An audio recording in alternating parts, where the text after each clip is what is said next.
আসসালামু আলাইকুম। আমি মুরগির মাংসের রেসিপি বানাবো, কিভাবে বানাই দেখতে থাকুন। এই তো মুরগির মাংস আমি পরিষ্কার করে নিয়েছি।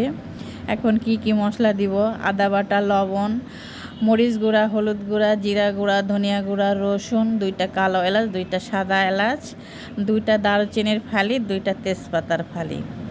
এই তো এগুলো দিয়ে আমি এখন পেঁয়াজ ভেজে নিলাম। ভেজে নিয়ে এখন মশলাগুলো দিয়ে দিব।